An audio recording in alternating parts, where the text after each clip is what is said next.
New Thinking Aloud is presented by the California Institute for Human Science, a fully accredited university offering distant learning graduate degrees that focus on mind, body, and spirit. The topics that we cover here. We are particularly excited to announce new degrees emphasizing parapsychology and the paranormal. Visit their website at cihs.edu.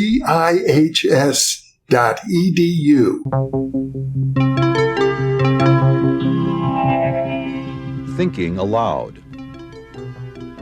Conversations on the leading edge of knowledge and discovery with psychologist Jeffrey Mishlove.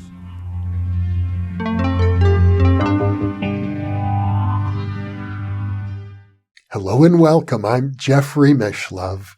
Today we are going to ask the question, what shall we expect after we die?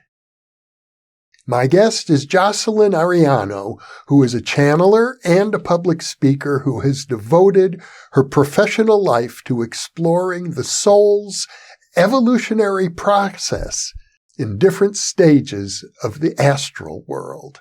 She is co-author with Carmen de Sayve of A Doorway to the Light, After-Death Experiences. Jocelyn is in Mexico, and now I'll switch over to the internet video. Welcome, Jocelyn. It is a pleasure to be with you today. I am so happy to be here, Jeffrey, with you and your public in your program. Very exciting program. Thank you.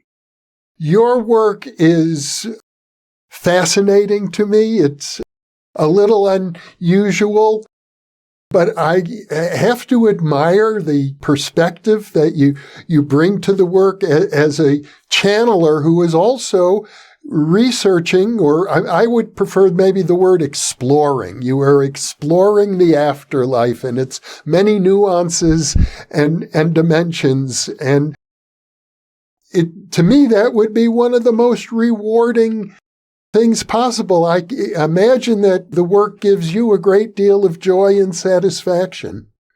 It does give me a lot of joy and satisfaction and a lot of reassurance on what is that we can expect when we leave this body. A lot of wonderful things are awaiting for us after here. Well, one of the things about your book that struck me quite a bit was the idea that pain is good for the soul.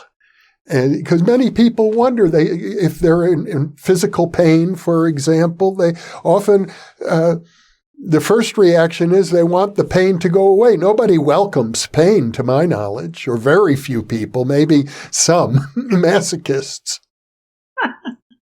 That's an excellent question. Well, I'll explain. I'll explain what Carmen, my co-author, the seven, myself, have received through her mediumship. It's not so complicated. Let's talk about physical pain, but also moral pain or emotional pain. Nobody wants to feel pain, right? You just said it. We don't like pain not emotional, not mental, and not physical. When we have to go through a painful episode in our lives, it goes against what I would call the ego. When I talk about ego, I'm talking about my desires, what the separate self needs in order to feel secure. In my belief in separation, I think pain, not that I think, pain goes against my security, goes against my comfort, goes against what gives me a sense of control. All of that are the ego's desires. The separate self needs reassurance that we are under some certain kind of control that we can handle, and we don't like anything that throws us off our comfort zone or our security. So, in that sense, when we go through pain, it helps the the soul. It helps the soul grow because it goes against ego. Just by going through that, it goes against it's ego destructive or ego destruction. It's anti-ego. And that's why I say that it is an experience that helps the higher self to grow just because it goes against my own desires of security. Would you say then that if a person can come to accept pain and just sort of flow with it, then it's less, it's reduced because you're not opposing it? These are two things. Yes. Okay. First of all, if you can, besides going through it, you can work on accepting it, and you can work on experiencing or feeling or working on having compassion for this human being who has to go through this, then the growth is even higher. Let's put it that way. Now, also, of course, when we welcome the uncomfortable in ourselves, it helps reduce, I don't know if it reduces the pain, but it reduces the resistance that we have against anything that goes against our sense of well-being. And so by reducing the resistance, that also, not only that, of course, relieves stress. So then the light within us, our own inner light, love, can flow better. By flowing better, it will help whatever pain we're going through. So yes. But suppose because when I answered the first part of the question, I was saying that it still helps the soul to grow, even if you are resisting it, just because you're going through it. It helps the soul. But of course, if you want to look at this with more love and treat it with more love, of course, then I don't know, the effect, the love, the growth, it's 100 times bigger. And not to mention, and I make a point here, what resistance to the difficult, what that does to our own inner light. Resistance blocks the flow of light, love in the body, reducing our chances of feeling better in the middle of the pain, of course. To be clear about your work, a lot of it involves communicating with deceased souls who are in the afterlife and some level of what people call the astral plane. And often they are still dealing with their emotions around painful events that occurred while they were here in this three-dimensional world. Yes, that's a very good point. See, we are, the way I understand it, I never claim that I have absolute truth. Whatever I share is my understanding, of course. But we are made of layers. We're just not a physical body. We are this beautiful light or love or spirit, whatever you want to call it. And for this spirit, to be able to incarnate on this planet, this spirit needs to, wear different layers in order to be able to experience itself in such a dense plane. So these layers, among these layers, we have what we call, the physical layer. We have another we call it the etheric double, through which we We allow the energy of the universe to come through the body. But then we have an emotional body and a mental body. The mental body is divided in two. We have what I call the lower mental body and the higher mental body. The higher mental body has to do with only thoughts that have to do with our union with everything, gratefulness, forgiveness, acceptance. The lower mental body is all our thoughts that have to do with our belief in the belief in that we believe ourselves to be separate from who we really are. So in this, the emotional body gathers all the emotions that we have carried through this life, that we have inherited, or that we carry through other lives. Also, the mental body, all our roots, our little rots, not roots, where we get stuck mentally and emotionally. So we're here in this planet. So the light, who we really are, wants to manifest itself in this planet, on Earth, on a heavy, dense dimension. And so we're here to manifest this beautiful light that we are. But of course, the light cannot shine itself if we are stuck in believing our limited beliefs, and not only stuck in limited beliefs, but also we don't want to feel anything that is uncomfortable. So this has to do with what we were talking about. So of course, the light gets stuck in the way because I'm feeling fear, and instead of welcoming that fear so that the light can shine through the fear, I resist it. And not only do I resist the fear or the impatience or the anger or the sadness, I also believe all my thoughts around it. So of course, my belief in limiting beliefs, also the light cannot, shine forth.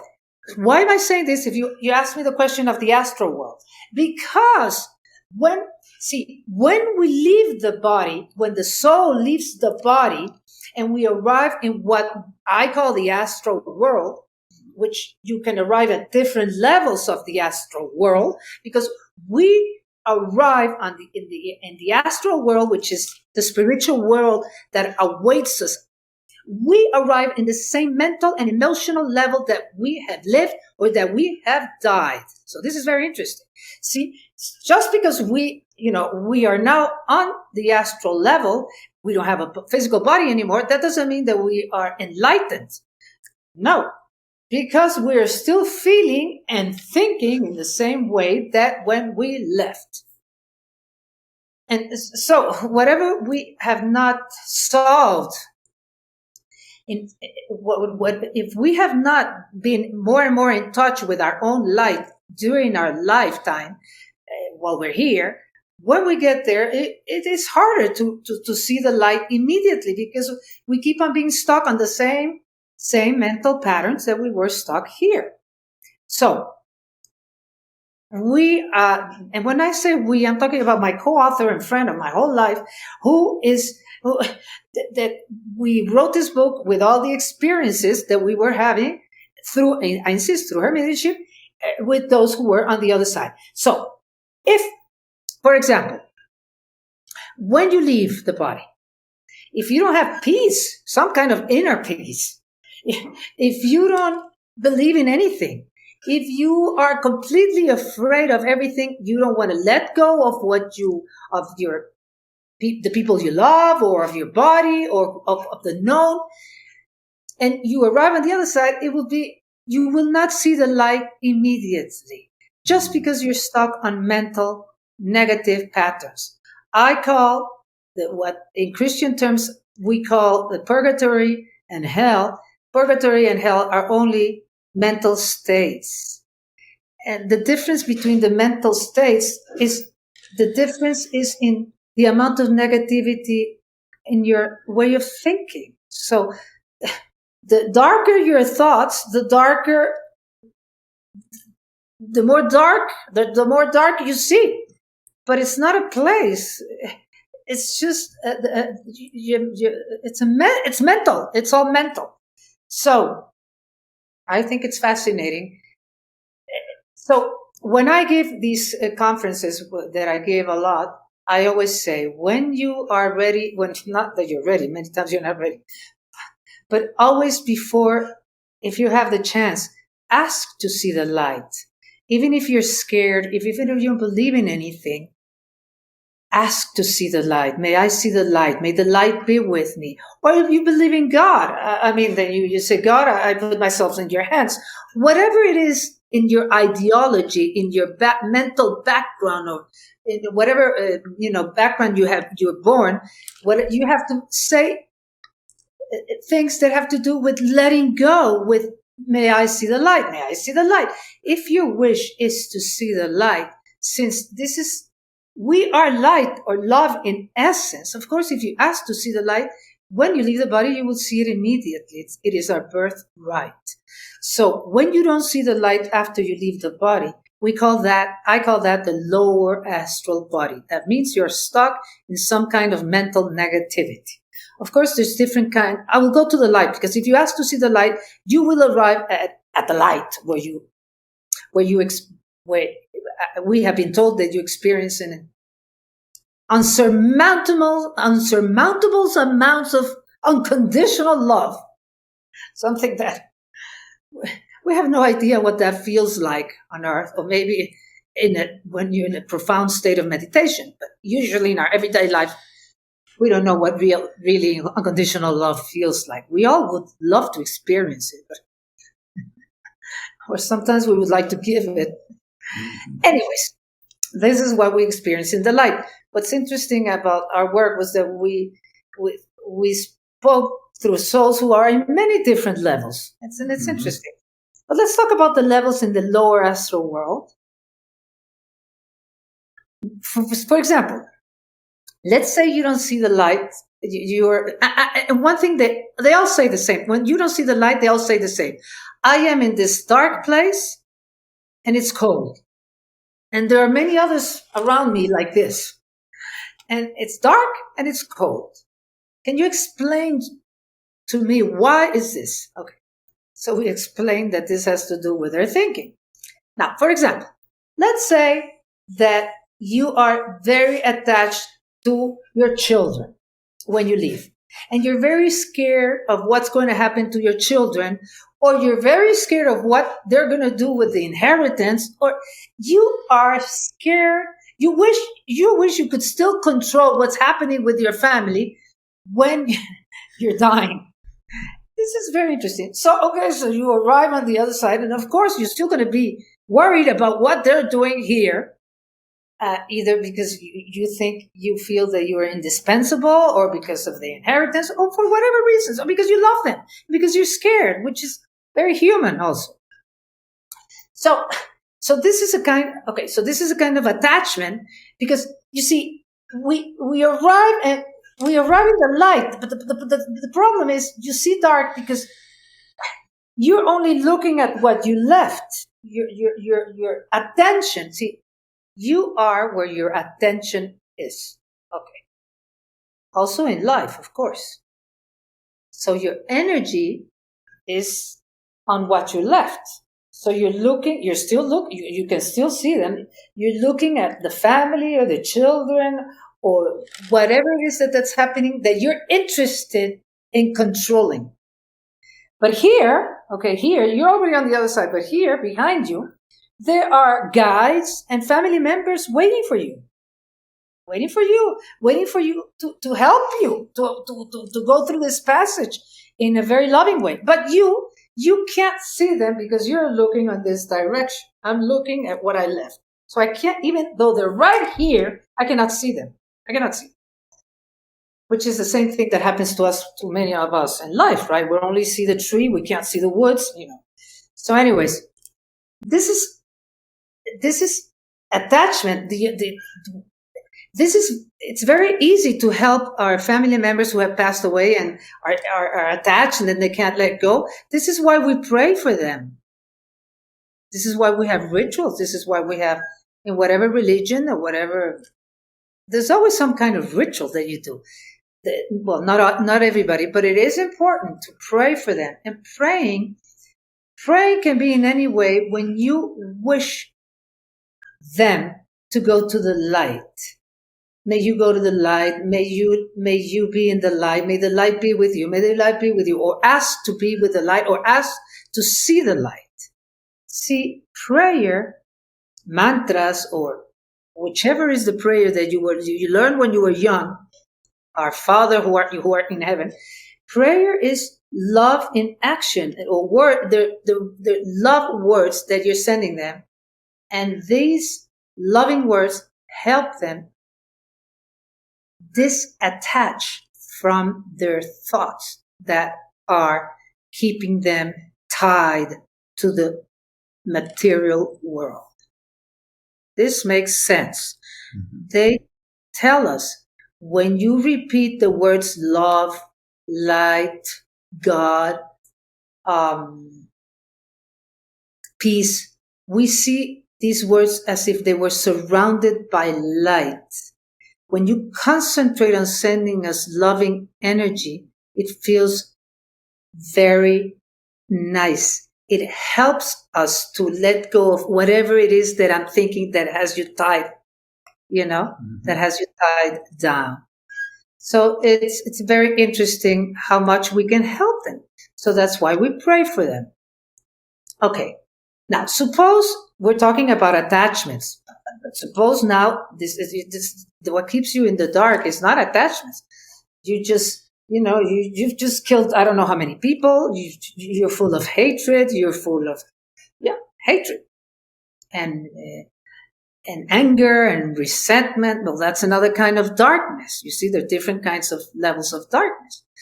So that is more difficult to deal with because prayer may not be enough. But of course, on the other side, there's always all these light beings wanting to help you if you're ready. The thing is, many times we have to go through a process. Time doesn't exist on the other side. Doesn't exist. Time and space doesn't exist on the astral world. But I have to talk in terms of time because I don't know how else to explain it. When we talk about process, you and me here on Earth, we talk about time. But anyways, it's a process that involves movement, not time. I don't understand how that works. But anyways, there's a process that goes through whoever is in the astral world and in the lower astral, a process until you ask to see the light. You ask for help. When you ask for help and you're in the lower astral world, help comes. But it may take 500 years of Earth time, maybe, for you to ask for help because you're still so stuck in your own stories, negative stories, that a long time may pass before you ask for that help.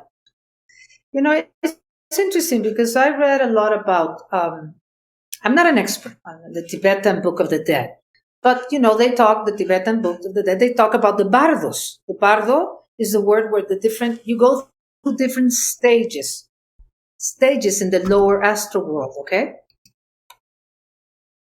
As I understand it, okay, this is today. I don't know how it was when they wrote that book. That was many years ago. As we, in our work, the way I understand it, to see the light, you only have to ask to see it. You only have to ask. And then the light, you will see that light that has nothing to do with the sun, which has to do with this higher frequency where you experience a lot of love. Now, many people say, it can't be that easy. What if I just, somebody who just, somebody who's, like they say, very, very mean, and somebody, who's doing all this evil. You can see the light immediately if you ask for it. Now, the same way there's a process in the lower astral world if you don't let go of the way you're thinking and you don't ask for help. There's also a process in the light. Yes, you stop me because I don't want to, I don't want to be tiring if I don't stop talking. Oh, I'm fascinated by this. You can keep going. I will interrupt when I feel the need. Good, because I know you're a very good interviewer. Okay, so the same way there's a process in the lower astral world until you're ready to ask for help, and the help will come immediately. Then, okay, so now let's say you asked to see the light. Okay, so now we're in the light, experiencing, this peace, love. But of course, you will also go through a process in the light. Okay, now I will talk about different kinds of process in the light that I have understood through our work. In the light, which comes accompanied by this absolute love, unconditional love, which is not a love that you are receiving from someone or something. It is like the way they say it. So it's like it's what we are. It's like you are in it. It is our true nature. We're not going the light, this heavenly, wonderful place. It's not something that is separate from us. It's really who we really are. Okay? And it's our true nature. And we will now we're in the light, but we will access more and more understanding and experience of this, of this light, of what we really are, as we will open more to it, as long as, again, our mind keeps opening up and understanding our true nature. We're always in a process in life and afterlife, at least, not at least, I was going to say at least in the third dimension. No. Through every dimension, since we come down, let's say down. I don't think it's down. But since our process of evolution, well, first we come down, and then our process of evolution starts since the first, second, third, fourth, fifth, sixth, and all the dimensions we go through. We're in third now. The whole process is about remembering who we are.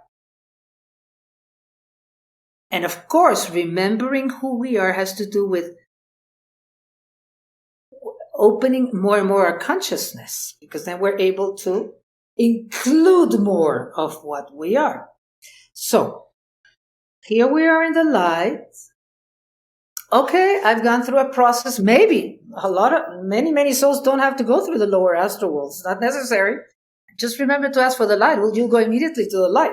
But then there's a process there. Okay, let's talk about different processes.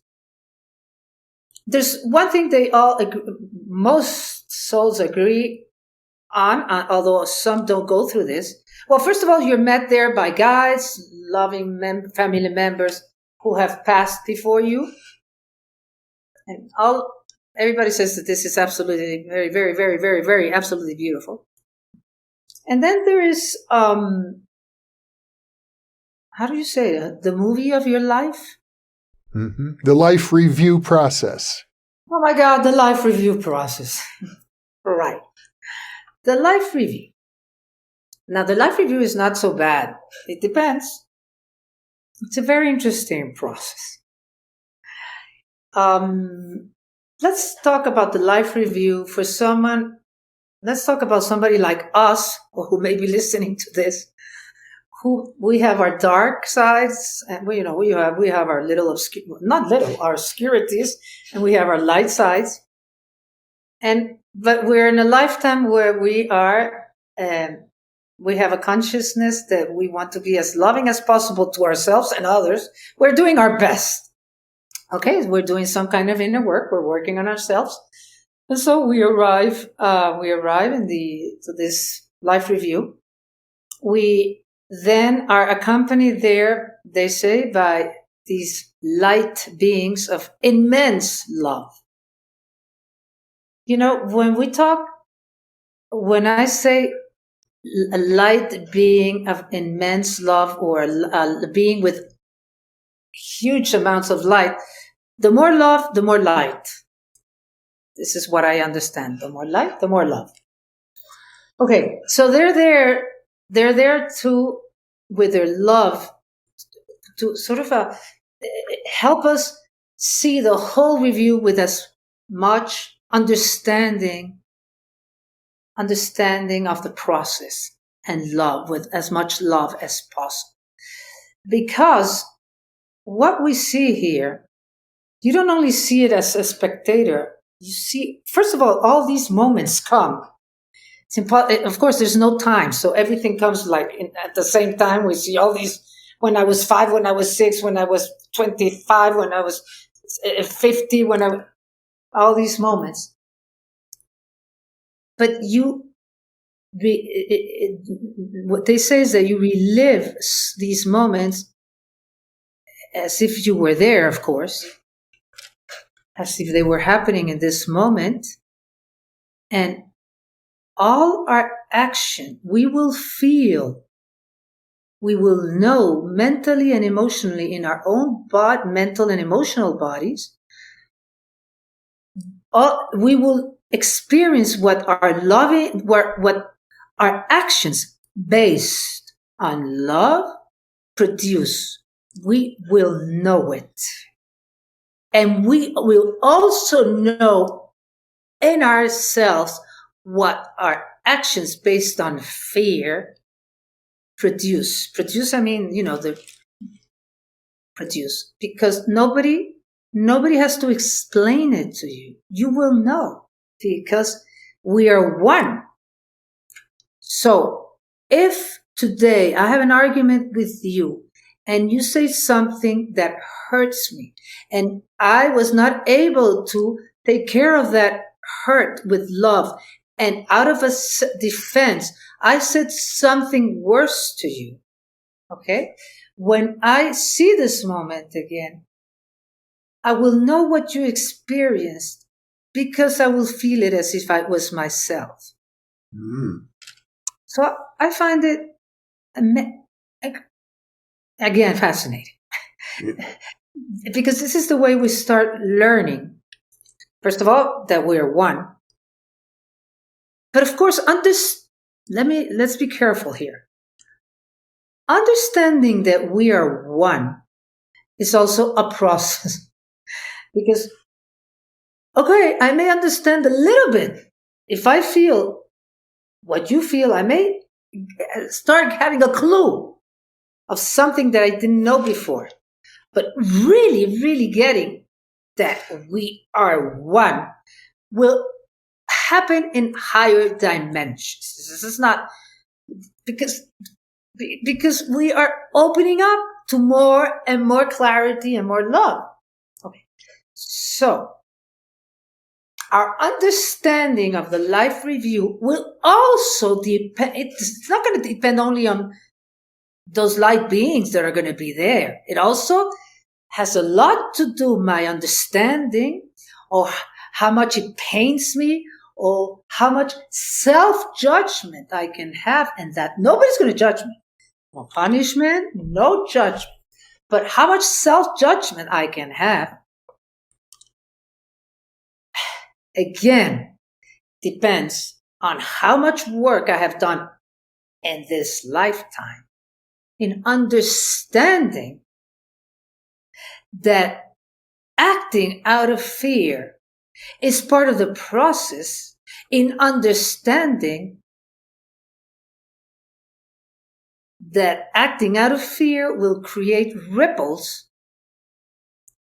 that I will experience these ripples, that understanding that will help me want to act more and more out of a loving place, out of a place of, for the better, for the best possible outcome for everyone. Let me step back for a minute, Jocelyn, because I want to make sure our viewers know more about the process that you go through. And I'm under the impression that you and your partner, Carmen, if a person is deceased and they're in, let's say, the lower astral plane, as I read your book, I get the impression somehow you and your partner are available. They know they can reach out to you from the other side. Yes, that's also interesting. Well, you see, on the other side, there's always all these light beings who want to help us, of course. Mm-hmm. Who want to help. And so if my attention is on my way of thinking, which has to do with being completely attached still to whatever it is that I'm interested in the material world, I cannot hear what these guys, I cannot be helped by them. But then this is what they do. They will guide you to somebody who can help you on earth. Maybe they guide you to a medium, like in this case, Carmen, who can hear them. And because many times they have said through her, she writes all of this. They have said, I heard voices that brought me here. They say that you can hear. I heard voices. So these are guides or light beings trying to help. Of course, the help does not only come through a medium who can hear them. You can help a lot. Your loving, your family members or your friends or whoever you want to help by explaining them. Because in the beginning, most of the explanations they were tied to the material world because they didn't want to leave the family alone. Who was going to take care of their things? Why did they have to, die so young? They were in the prime of their lives. They were attached to things, or they had resentments, anger. Or one of the biggest reasons for not seeing the light is, for example, fear of punishment. Ooh, religion has played a big part in this. At least the religion that I was born in. The Christian world, I was born Catholic. No. It has done a lot of, in this sense, it has not helped in the sense that there's so much fear of a punishment. And when you fear punishment, you freeze, so you don't move. Okay? So, so fear of punishment, fear of the unknown. For example, another thing that freezes you is not believing in anything. Because if you don't, every single soul that we spoke to that did not believe in anything says, after they see the light, they say, it's horrible not to believe in anything because then you don't see anything. It's like you're in no man's land. You don't believe in anything. It was not until you helped me or I started asking for help that I could get out of this rut. There was a woman who told us, I wish you could talk to, I did not believe in anything, and it was a horrible experience until I started asking for help. But I want you to tell my husband, because my husband, who is still on this planet right now, doesn't believe in anything anymore, else either. I don't want him to go through the same things that I had to go through. But of course, the husband, who's a friend of Carmen, he doesn't believe in any of this. So it's hard for him, to convince him that. So you see, our beliefs are what, do not help us in seeing the light faster, if we can use the word faster. So anyways, yes, they are led to whoever can help them. Sometimes it's a medium. Sometimes it's somebody who can talk to them, even though they don't hear them, but somebody who will, sometimes they're led to a conference with somebody's talking about these things. Let me ask you a little more about the sessions that you have with Carmen are like. You mentioned that she does automatic writing. I presume you're in the room with her when this happens. And she doesn't call it automatic writing. She calls it, it's not automatic because she doesn't write like very fast. It's like what she explains to me, she receives word by word. So it's not so fast. It's like she receives words and sometimes 3 words and sometimes sentences that she starts writing. And then we read what she's writing and then we answer. Okay? Mm. This is, with all these experiences, how this book came about. So we have to prepare ourselves beforehand in the sense that we meditate before Well, you did a little meditation now before we started. What does that mean? Well, we asked to be in the light. We asked that nothing negative. I was doing that with you also before we started. Nothing negative can come through us. Nothing negative can touch us. We are surrounded by the light, and may the light guide those who are on the other side and guide us. So we do, this, and then the soul stalks through her. And they usually say, yes, I heard these voices. And sometimes they say, yeah, most of the time they said you could explain to me what is my situation. For example, there was a woman who had died she was shot. Mm-hmm. Let's talk about these examples. These are good examples. She was kidnapped. This was in Mexico. This happens many times in this country. Yeah, too often. Well, she was kidnapped. Of course, this is her talking to us when she's already in the astral world. She was kidnapped. They asked for ransom, and they asked the family for ransom. She said, I think my family did pay for the ransom. They were supposed to give me back, but then they decided that they were not going to give me back because I had seen too much of their faces. I had seen them too much. So then one of them brings me to another room, and she says, and then I fainted. And then now I'm in this place, and I don't know what happened to me. Am I dead? So she received, she was shot. It was completely painless. We have talked to several souls who were killed, by a gun, who did not feel anything. Okay, no pain. And she said, so I don't know what happened to me, but am I dead? And yes, of course, we said yes, you are. And she says, well, I'm dead, but I'm still alive, because this is another thing that they are very surprised, especially those who don't believe in anything. They say, well, yes, I may be dead, but I'm alive. I always say that this is the deader that we're ever going to be is like we are right now. We're never going to be more dead than this. Why? Because when we go to the other side, and especially we're in the light, we're going to be 1,000 times so much more alive than now. So this is why. Because when we come more and more in contact with our own light, with whom we really are, we are more and more alive. Mm-hmm. And even if you are in the astral world, since you're no longer in the body, it's still a light there. It can be very painful, not because somebody's inflicting this pain in you. It's your own thinking that is creating all the suffering. So anyways, so we were able to help this woman. Also, there was a guy who had died in an earthquake here, which is also something that happens often. And the earthquake had been just the day before. And he said, again, I heard some voices that told me that you could help me. To Carmen. And she said, I died yesterday. I died in the earthquake.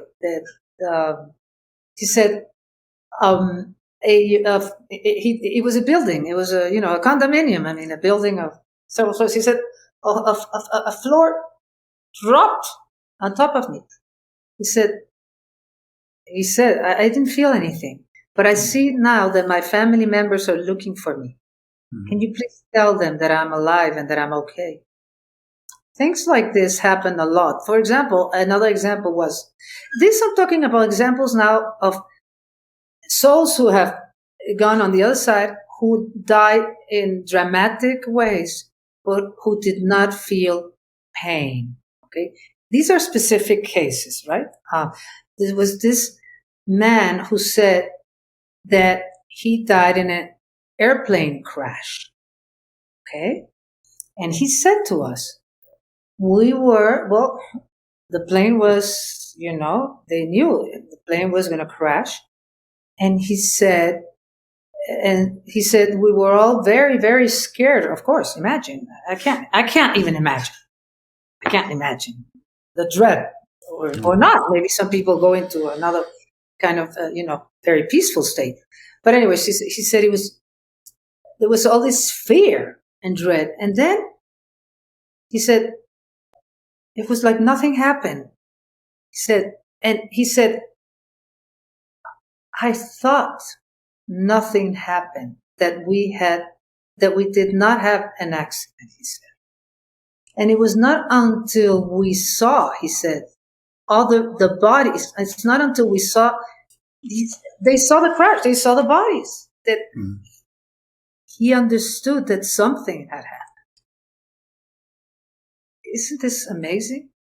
I understand by what we have been told, is that the soul knows when it's gonna leave the body.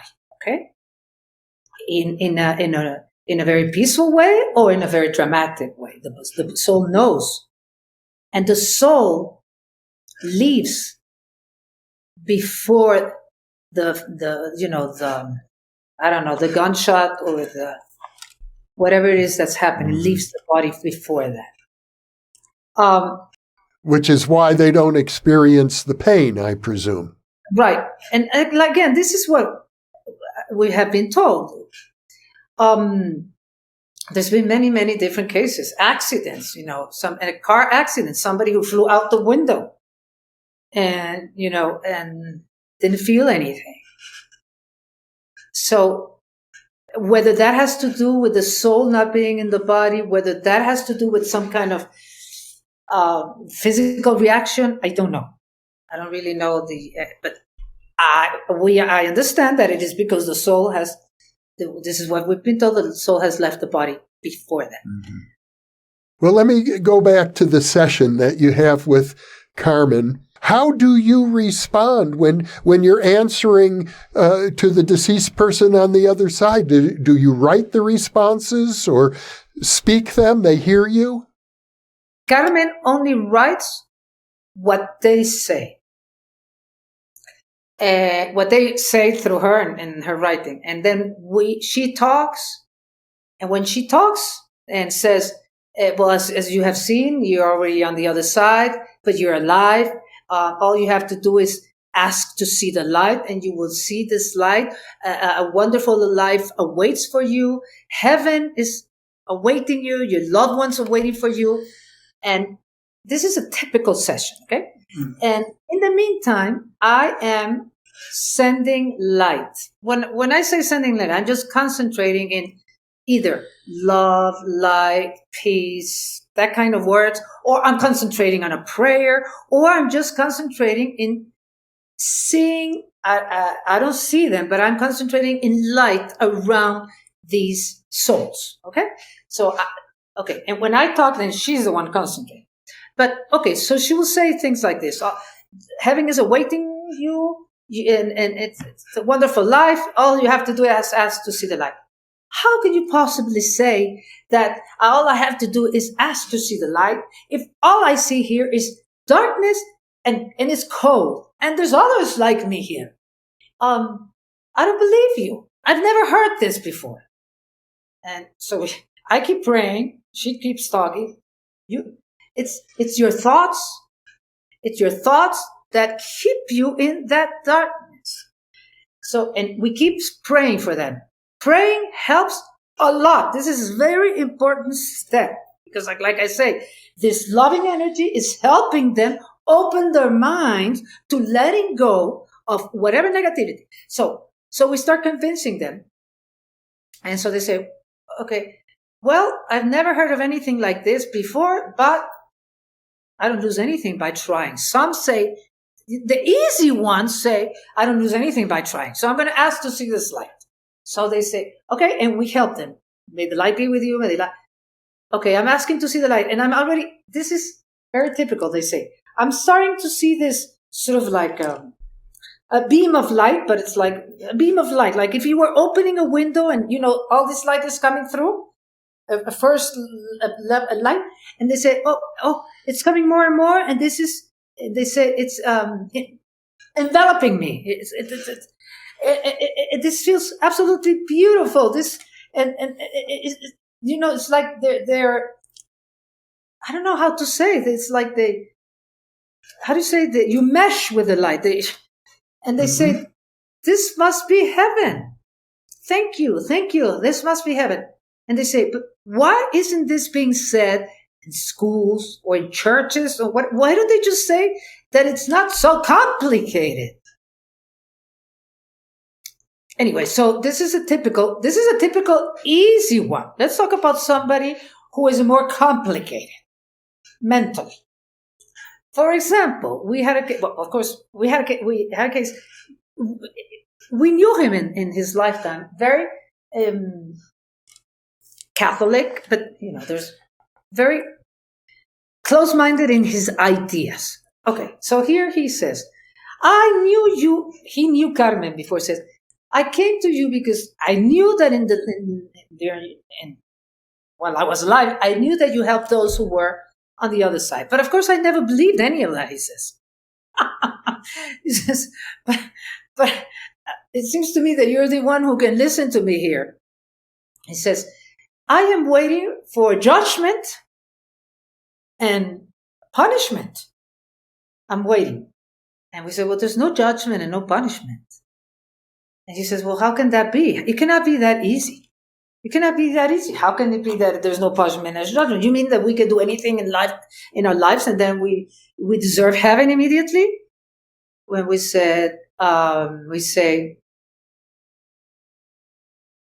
you have to do is ask to see the light, and you will understand when you are in the light. You will understand many things that you can't understand.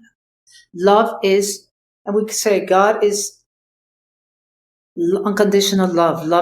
God does not judge. To many of the souls that come to her, we talk in these terms because these terms resonate with them. But of course, you can talk in any terms that has to do with love that resonates with those who are deceased. Anyways. But you believe this is the case. God does not judge. Right. We believe. God doesn't. Of course, God is not a man sitting in heaven, of course. But let's say that we have to talk like this. God does not judge. God does not punish. Well, maybe that's true. But it was so funny. He said something like 20,000 saints in the Catholic Church cannot be wrong. I always heard that there was a punishment. So how can 20,000 saints are wrong? You may have good intentions, but I don't believe you. He said to us, you watch what you're saying because I think you're being guided by the devil. It was funny. Anyway, so he said, I'm leaving. He left. I mean, not that he left. I wouldn't see him leave, but he left. Then he comes back, of course, the next day. He says, nobody listens to me, so maybe I have to keep talking to you. It took us 3 sessions to convince him to ask to see the light. What I want to say by this is that if we're very stuck in our ideas while we're alive, and then we get to the other place, the other side, and we don't see what we expected, it can take a while for us to let go of that way of thinking. So anyways, this is the typical sense. And then, of course, when they see the light, thank you. This is heaven. Thank you. Of course, then like I said, we were talking about that life review. A whole process starts afterwards in the light. Because I was going to say the life review can be a shock.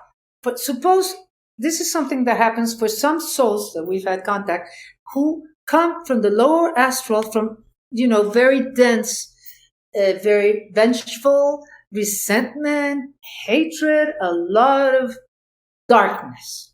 But finally, they've asked for help. And so now they arrive in the light. But the life review can be, for some, a very distressful, painful experience. Again, why?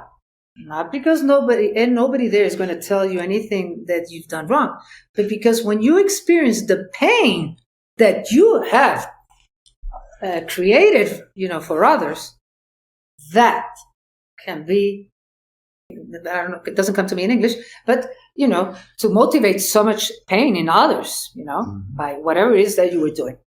So again, for example, those souls will have a different kind of process. We've heard of, there are like here we have rehab places when you've gone through a very big addiction and you need to get out of. Okay, so there are rehab places in order to go through all this pain and the understanding of what you have done. And then all of this is through love, of course, love and light, that you start understanding. And then comes, I don't know at what point, we understand that there is this law, as I understand it, the law of cause and effect, which is called karma. Mm-hmm. But it's a universal law that the way I understand it now and the way we keep on understanding is that my process consists of acting, of course, from fear, many times, and many other times acting from love. It's part of the process. Love includes it all. What I am includes everything.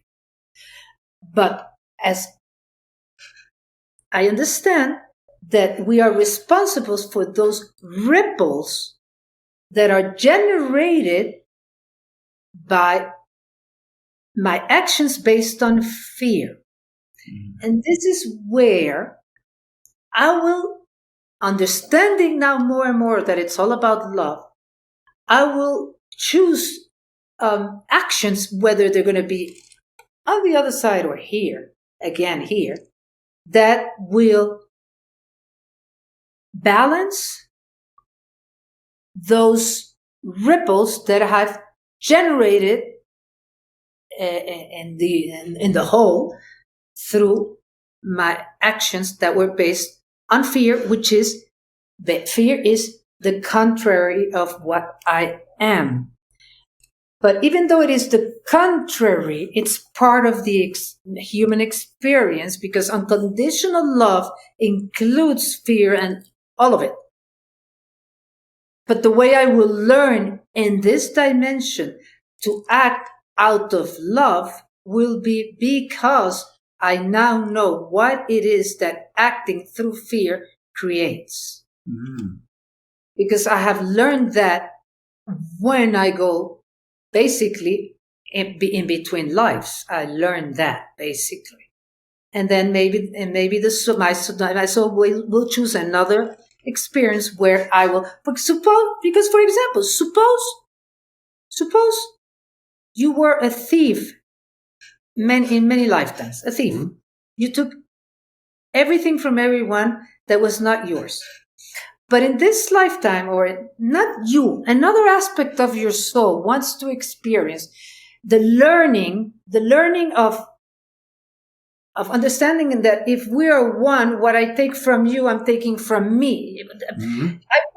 The soul wants to now experience through another body what it means, this understanding that I've had in between lives, what it is to put it in practice here. So here you may be a person who has a higher consciousness in that you don't touch what is not yours. Okay? You believe in that, even though it may be easy for you to take it. You just don't take anything that is not yours. But you may have temptations. There may be different examples. If you have it so ingrained that you don't take what is not yours, if you have it so ingrained that you act like that, that means that your soul has had many other lifetimes where you did not think that way. Mm. They overstepped and you have created. You understand what I'm saying? Mm-hmm. So now you are acting, or or not you, the soul experiences having temptations, but in this case, something higher in you will not let you act upon those temptations. Well, we all have this connection to the infinite. We all have it, and we all learn in different ways, but the lessons are actually, the lesson is always going to be love in different levels, different kinds of loves, until we get to understand what it is. We start understanding that the unconditional love that we are includes the dark and the light. So anyways, that includes a lot of lifetimes and a lot of in between lifetimes.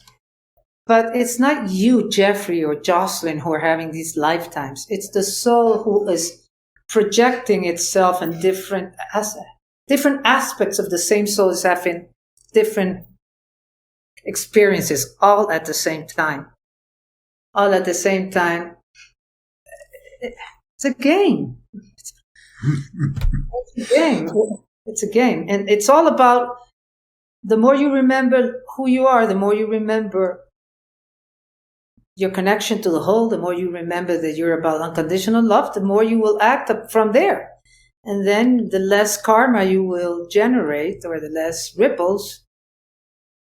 Anyways. Jocelyn, this has been a delightful conversation. I feel deeply moved by your experiences. I know you're a world traveler. You're in Mexico now. You're about to head off to Spain. But I hope that opportunities will occur in the future, because I know we've just scratched the surface of the depth that is embodied in this wonderful book that you and Carmen have put together. I highly recommend it for our viewers, and I hope that you and I can have more conversations. Thank you, Jeffrey. I didn't feel this was a conversation because I didn't hear you talk. So I feel terrible that you didn't talk much. But of course, I would love to have more conversations with you. Well, I was right with you the whole time. And yes, I could have interjected, but you were so interesting that I didn't feel the need to interrupt very often. Okay, well, I hope we help our viewers in having a little bit more peace into the afterlife. I think that has been accomplished, Jocelyn. Thank you so much for being with me. And for those of you listening or watching, thank you for being with us, because you are the reason that we are here.